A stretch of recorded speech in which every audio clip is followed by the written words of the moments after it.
Yeah, you got Katie. Lean to the left. Excuse me. You got somebody coming.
There's still about 4 cushions, 5 cushions in here, 1 chair.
Good morning. Can you hear in the back?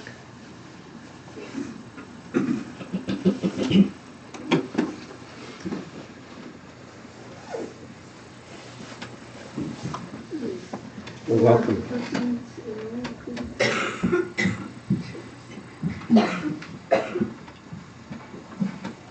Yeah, there's a few seats up in the front here. 1, 2, 3, 4, 5.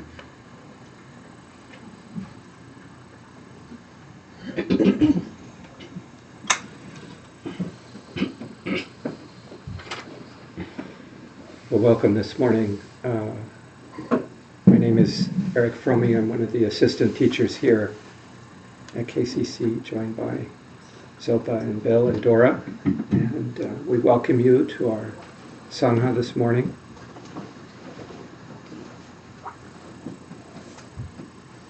special welcome to those of you who are new or newish, and also to those who are watching via the streaming. Today's schedule is the usual Sunday schedule of a bit less than an hour of calm abiding meditation, followed by a break and followed by our traditional question and answer and discussion period.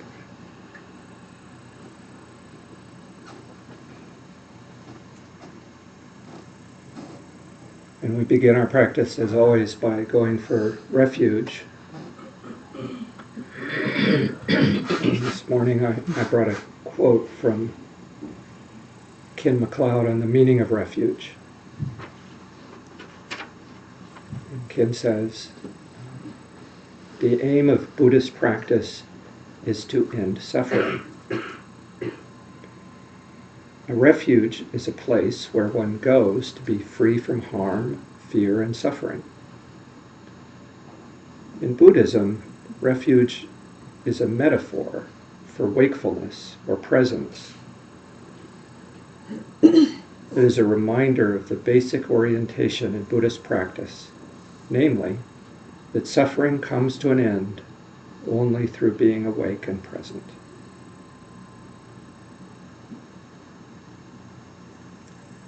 Another way to think about refuge, he says, is that you become a refugee.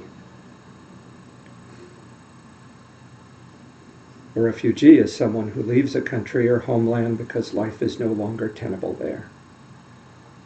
When you take refuge, you are acknowledging that a life based on habituated patterns is no longer tenable for you. You are prepared to set out into the mystery and rely on awareness wherever it may lead you.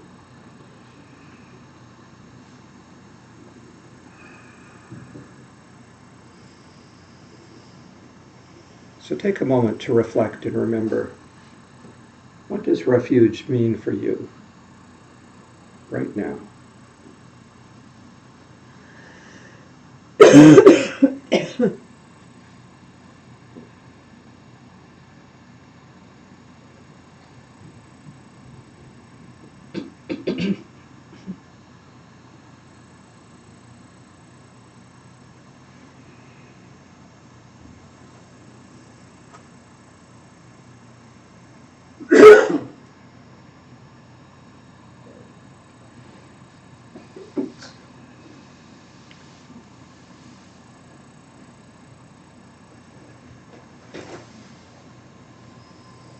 And now, from that place, whether it be confusion or clarity, let's recite our traditional refuge and bodhicitta prayer.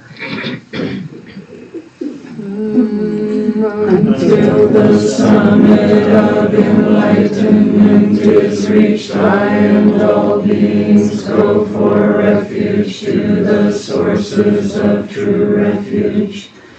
I will now practice the absorption of calm abiding in order to release all beings from their particular suffering and establish them in lasting peace and happiness.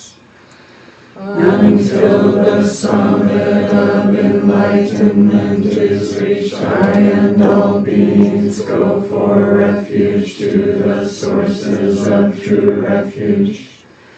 I will now practice the absorption of calm abiding in order to release all beings from their particular suffering and establish them in lasting peace and happiness. Until the summit of enlightenment is reached, I and all beings go for refuge to the sources of true refuge. I will now practice the absorption of calm abiding in order to release all beings from their particular suffering and establish them in lasting peace and happiness.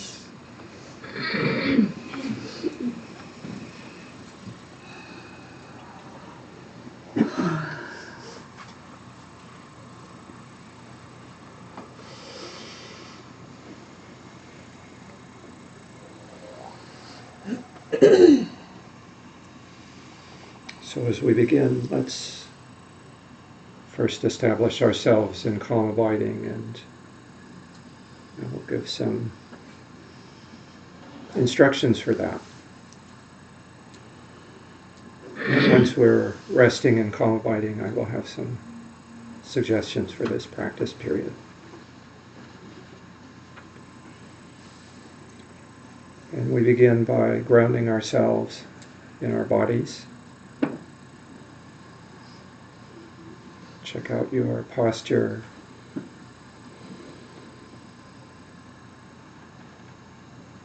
Feel your weight underside.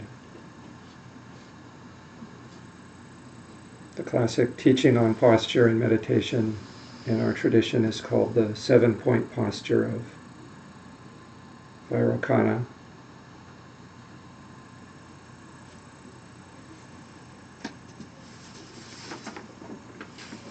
And the 7 points in abbreviated form begin with the legs.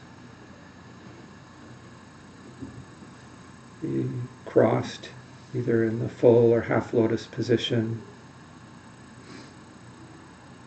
or simply crossed if you're sitting on a cushion.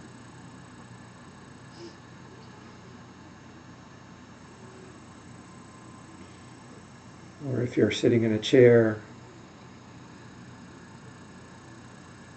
making sure that your feet are both flat on the ground.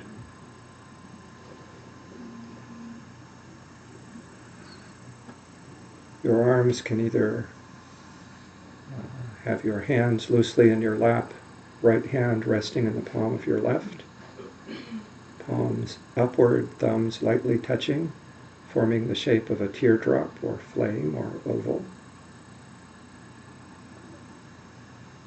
Your hands should be about 2 to 3 inches below the navel. Shoulders and arms should be relaxed. The arms should be slightly akimbo. You can also have your hands resting on your knees.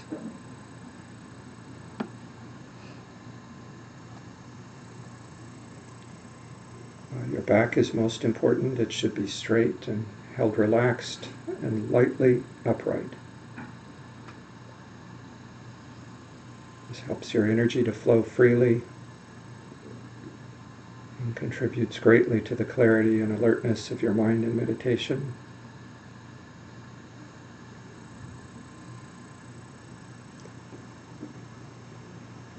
In your eyes in the beginning, sometimes it's easier to concentrate with your eyes fully closed, and this is fine. As you gain experience,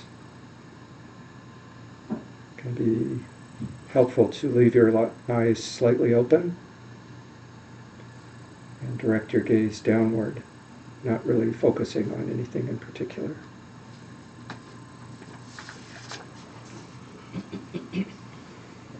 Your jaw and mouth should be relaxed, with your teeth slightly apart, not clenched. Lips lightly touching. That's point 5. Point 6, your tongue should rest lightly on your upper palate, with the tip lightly touching the back of your upper teeth. And the 7th is your head should be just slightly inclined forward, so that your gaze is directed naturally towards the floor in front of you. If your chin is held too high, you may have problems with mental wandering and distraction. If you drop your head too far forward, this can bring mental dullness or sleepiness. So these are the 7 points.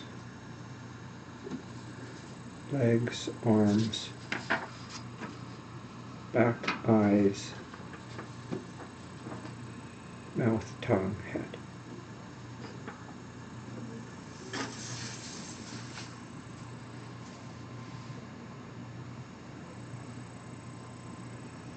And from this posture, feel for any tension in your body and breathe into it. As you breathe out, try to let the tension go.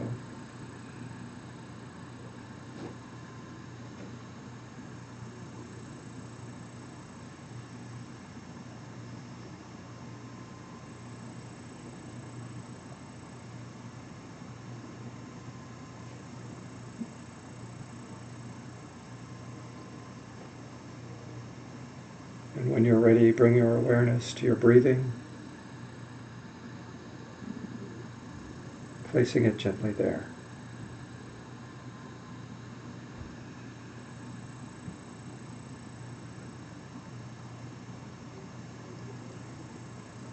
You don't need to think about your breathing or investigate your breath. You're simply noticing your breathing and resting in that noticing.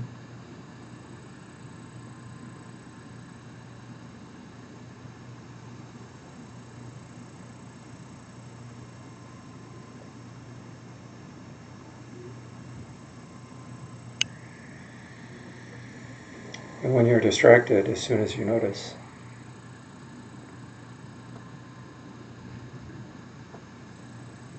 gently and with great kindness, bring your mind back to your breathing. And again, rest.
Something that Bill points out from time to time is that really relaxing in meditation can be the biggest obstacle for most of us.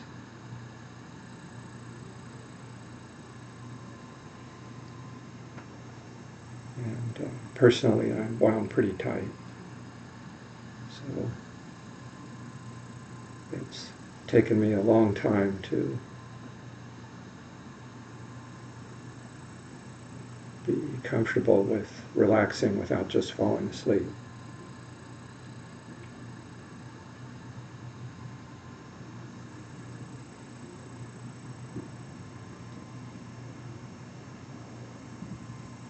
I heard a teaching from a Zen teacher, Norman Fisher, and he suggested using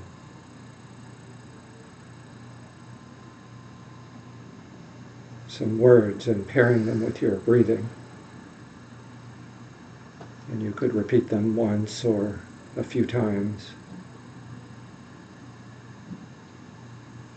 I find that after a few repetitions, I just naturally let go of them and rest in meditation.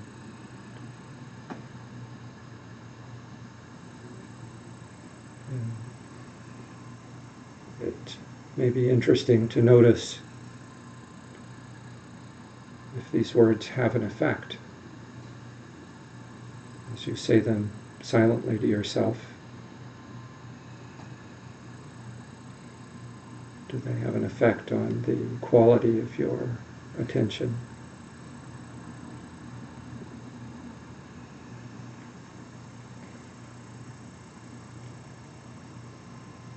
So I'll lead us through 2 cycles and then ring the bell to let you know that you're on your own with everyone else.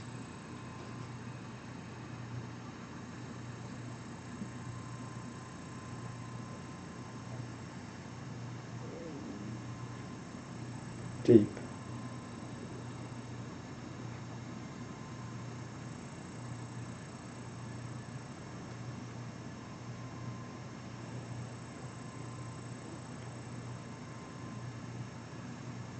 Slow.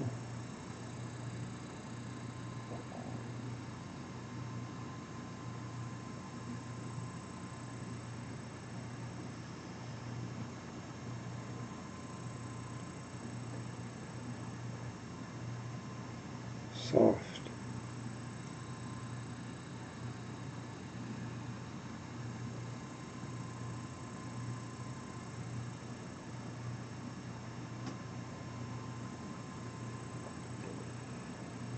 Still.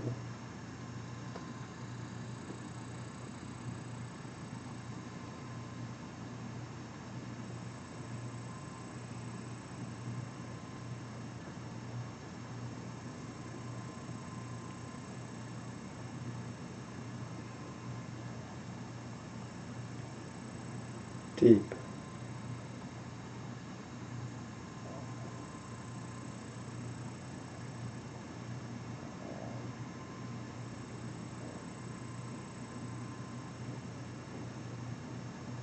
Slow.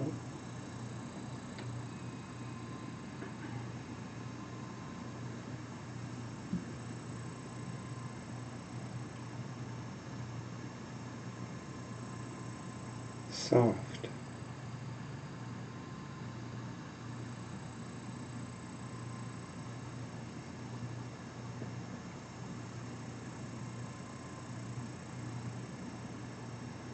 Still.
Go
ahead and stretch or readjust your posture.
By this virtue may I quickly realize Mahamudra and establish all beings without exception in this state.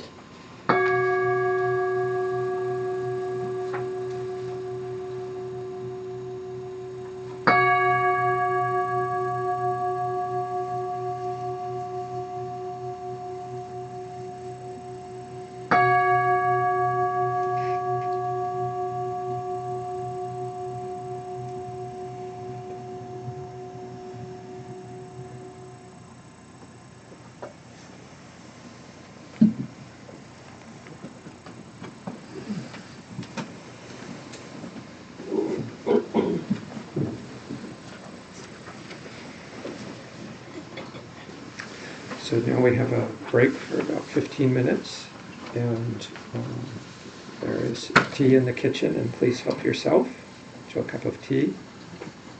And there are 3 bathrooms in the house, one on this floor if you walk into the kitchen and straight back, one if you go up the stairs, it's on your right, and then if you find your way down into the basement, there's also a bathroom to the right of the stairs there. And let's see, we have a little stack of announcements here. Oh, it says, "Dear teachers, a request from those who receive the streaming, please repeat the questions during the Q&A.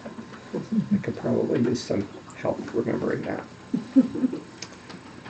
Let's see, and then Neon. So our technology team spent the last year and a half researching software programs for KCC. And there's new software called Neon, and it's going to be something we're using for class registration, including the Guru Yoga class that Bill is teaching in February. And you can use it to register for events, make donations, volunteer, managing the sort of financial things. It has a lot of other cool functions. And so every Sangha member can now access their own account and see their personal event and donation history. I did this yesterday. And also access Marcy's photo pages and the Sunday teacher schedule. I didn't find that, but it must be there. And the KCC YouTube site. The IT group is asking everyone to please sign up for Neon learning sessions to obtain their user ID, password, and receive a brief intro and tour of Neon. And there's sign-up sheets on the bulletin board.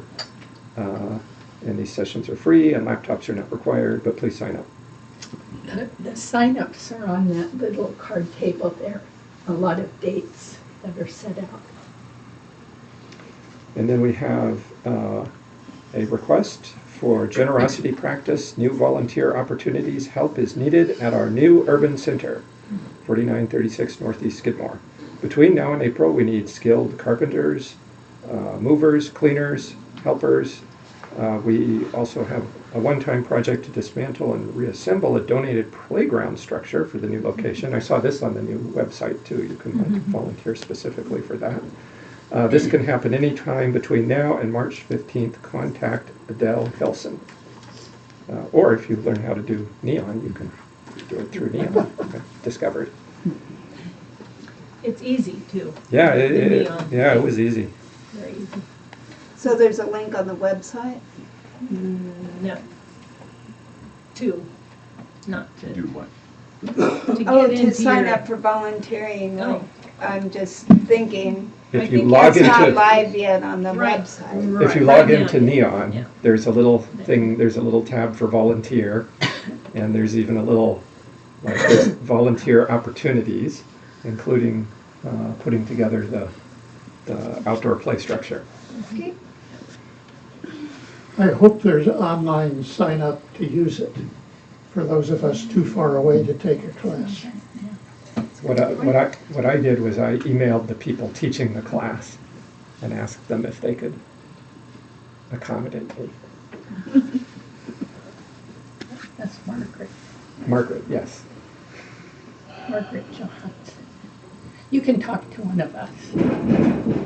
Help you see. As we get into this, we'll find out more particulars about needs that are like this that you mentioned, and we'll be able to address them specifically as opposed to hypothetically think about all the possible things that we might need to do. Thank you for mentioning that. Anything else? Okay, all right, have a good break, everybody.